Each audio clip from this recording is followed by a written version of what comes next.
Oke. Nah, induktansi itu apa? Induktansi ini adalah sifat yang dimiliki oleh siapa? Yang dimiliki oleh, halo? Induktor ya, induktor. Nah, sifat ini kan analoginya dengan kapasitor. Coba, kalau kapasitor dia mempunyai sifat apa? C atau kapasitansi ya. Nah, kapasitansi ini dia ini apa? Menyimpan muatan ya, menyimpan muatan dan energi pastinya ya. Menyimpan energi.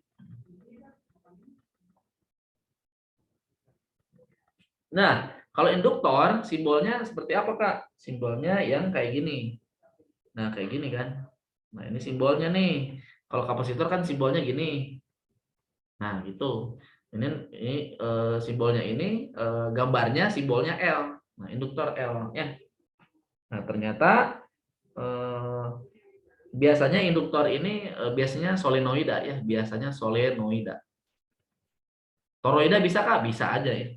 Cuman kebanyakannya umumnya solenoida ya. Nah, setelah diteliti ya para ilmuwan ini ternyata mendefinisikan nilai L ini adalah N flux dibagi I. Nah, seperti ini ya. Nah, ini ya. Jadi besarnya induktansi itu adalah N lilitan dikali flux medan magnetnya dibagi arus ya. Jadi tadi kalau induktansi itu sifatnya apa? Menyimpan medan ya, ini medan magnet. Medan menyimpan energi juga bisa ya. Medan magnet ya. Magnet ya. Seperti itu. Nah, kita akan coba uraikan induktansi pada solenoida ya, karena yang sering dipakai itu kan induktansi pada solenoida ya. Pada solenoida. Oke. Nah, kita ganti yang ini, bentuk ini. Nah, ini ya. Jadi N flux ini kita akan coba jabarkan. N flux berarti apa? N itu apa? N kecil dikali L, gitu kan? Fluxnya apa? Flux itu adalah B dikali A. B dikali A sama dengan medan magnet oleh siapa? Oleh solenoida itu apa? Ada yang tahu? Mu0 IN ya. Mu0 IN ya dikali A. Nah, ini N kecil itu apa? N kecil itu adalah banyaknya lilitan per panjang. Berarti kalau N besar adalah N kecil dikali L. Ya. Nah, berarti ini ada, berarti L-nya menjadi gimana? L-nya menjadi N flux B dibagi I sama dengan N fluxnya ini. Nah, ini ya. Berarti N kuadrat L mu I A dibagi I ya. UI-nya coret. Tuh. Jadi apa? Atau ada L-nya ke bawahin. Nah, jadi L dibagi L kecil adalah apa? Atau L dulu deh, sorry. Nah, ditanyakan L dulu. Berarti induktansi oleh solenoida itu apa nilainya? L sama dengan mu0 N kuadrat. Mu0 N kuadrat IA. I-nya coret ya, berarti ada L. L kali A. Nah, ini jawabannya, ini L kecil. Ya. Nah, kemudian kalau bentuk yang lainnya berarti saya tulis L per L. Induktansi perpanjang. Nah, gini ya. Jadi mu0 N kuadrat dikali A ya. Nah, seperti ini ya. Oke. Paham ya? Nah, mu0 ini itu namanya permeabilitas. Mu0 itu 4pi kali 10⁻⁻⁷. Satuannya apa? Henry per meter atau Tesla meter A ya. Henry per meter boleh. Ya. L itu satuannya Henry ya. Jadi ini satuannya Henry. Satuannya Henry ya, karena yang menemukannya Henry ya. Oke, sampai sini dulu. Ada pertanyaan? Nggak ada ya. Kita lanjut ke induktansi diri ya. Oke, saya save dulu. Oke, kita lanjutkan ke induktansi diri. Nah, induktansi diri ya, induktansi diri. Nah, ini ya. Jadi maksudnya apa ini induktansi diri? Jadi dia menginduksi diri sendiri gitu loh ya. Menginduksi diri sendiri. Bagaimana Kak maksudnya?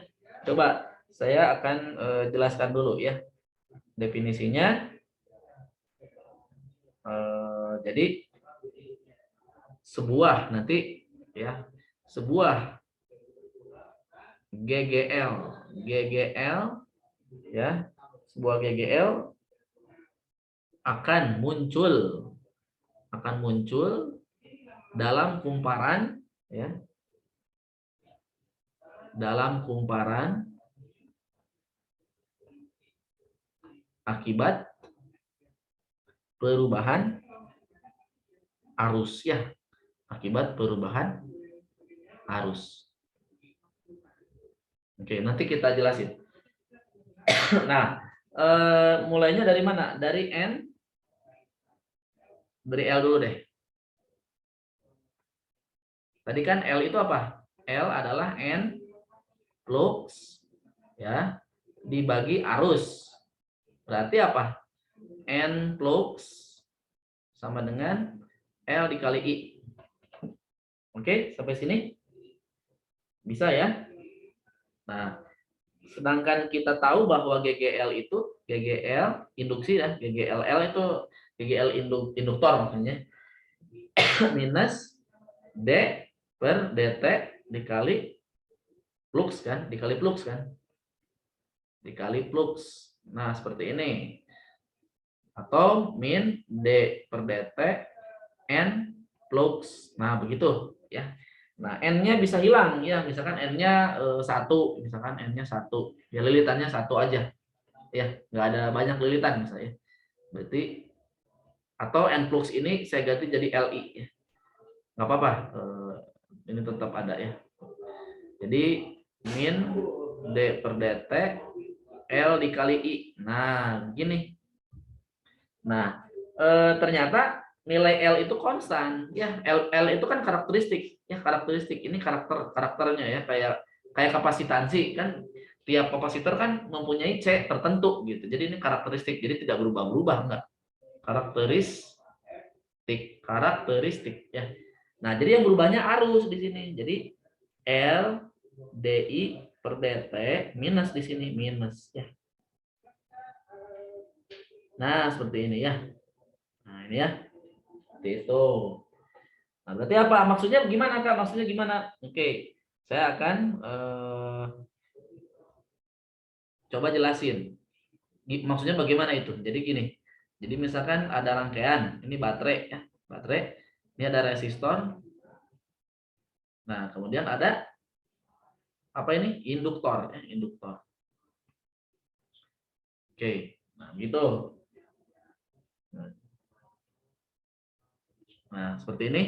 Arus kan mulai baterai keluar sini tret gitu kan. Nah, sini ya.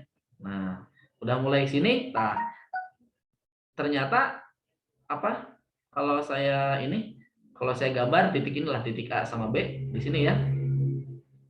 Nah, ini ya. Nah, ini titik A, ini titik B.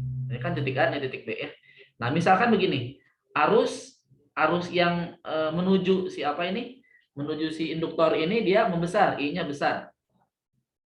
Misalnya I-nya membesar kan? Kan membesar itu gara-gara tadi baterai sumber tegangan kan. I-nya membesar. Nah, berarti di sini itu sifatnya apa? Berarti ini akan terjadi sebuah GGL. Jadi dia akan menjadi kayak baterai gitu ya. Jadi dan melawan dan muncul ya. Ini dan sifatnya melawan. Ini saya tulis. Dan sifatnya melawan ya, melawan gitu ya. Nah, karena arah arusnya ke sini, arah tegangannya ke sini, nah berarti ini GGL-nya ngelawan GGL yang sumbernya. Nah, gitu. Ya. Ngelawan ke sini, ada GGL di sini. Nah, timbul GGL. Akibatnya apa? Akibatnya arus di sini pada saat T-nya itu, pada saat T-nya 0, arus di induktor apa? Berapa nilainya? 0. Ya, harusnya 0 karena dia harus ngelawan. Jadi awalnya tidak boleh ada arus di sini, ya. Oke. Dan si arus yang besar ini yang pertama T-nya 0 mah dia tidak bisa langsung menembus ke sini. Tidak bisa menembus ke sini, nggak bisa ya. 0 dulu. Nah, habis itu perlahan sampai nilainya nanti ya mungkin nanti saya jelasinnya.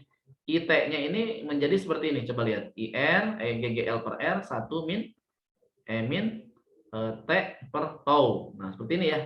Berbentuk eksponensial si arus di dalam induktornya. Ini arus dalam induktor. Ya. Oke. Nah, jadi arah si GGL-nya ini melawan perubahan I ini.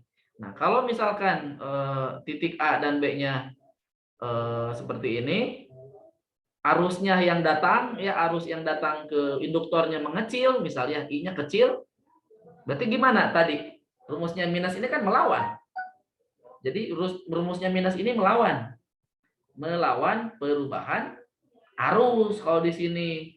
Beda kalau yang tadi hukum Faraday, hukum Lenz, minusnya melawan perubahan flux. Nah, kalau di sini melawan perubahan arus. Ya. Nah, kalau I-nya kecil berarti GGL-nya harus ditambah ke yang arah kecil. Berarti kemana? Ke sini. Nah, ini ya. Jadi GGL-nya arahnya ke sini sesuai dengan baterai. Oke, paham ya? Nah, jadi pada saat T-nya 0 itu apa? Arusnya 0. Coba kita lihat ke sini. E pangkat min 0, 1 kan? Jadi ini 1 nilainya 1. 1 kurangi 1 0 ya. Jadi I-nya 0. Tapi pada saat T-nya tak hingga, nah, pada saat T-nya hingga gimana I-nya? Coba. E pangkat tak hingga. E pangkat minus tak hingga jadi 0. 1 kurangi 0, 0. Oh, jadi I-nya berapa I-nya? I-nya adalah jadi E per R. Gitu, teman-teman. Nah, gini ya. Ya. Jadi grafiknya si arus itu dia bakal seperti ini. Nah, lurus ya. Jadi mula-mula 0. Mula 0 dia menuju stabil yang nilainya GGL per R konstan. Jadi kata kuncinya nanti ya kalau ada rangkaian seperti ini R dan L digabungkan, kalau pada saat T-nya 0, arus di induktornya 0 ya. 0. Kemudian pada saat tak hingga arusnya ada ya, maksimal, arusnya ada maksimal. Maksimalnya gimana? Maksimalnya sama dengan yang di baterai GGL per R ya. Nah, jadi sifatnya si induktor kalau dia tak hingga itu menjadi kawat biasa ya, kawat biasa. Jadi kawat biasa. Tapi kalau pada saat T-nya 0, induktor itu bersifat apa? Kayak rangkaian diputus gitu, kayak rangkaiannya diputus ya. Nanti saya jelasin di rangkaiannya. Ini baru pengantarnya. Oke. Nah, secara singkatnya seperti itu tentang induktor dan induktansi diri ya. Induktansi bersama nanti next ya. Oke, saya cukupkan dulu untuk yang induktansi diri ini ya.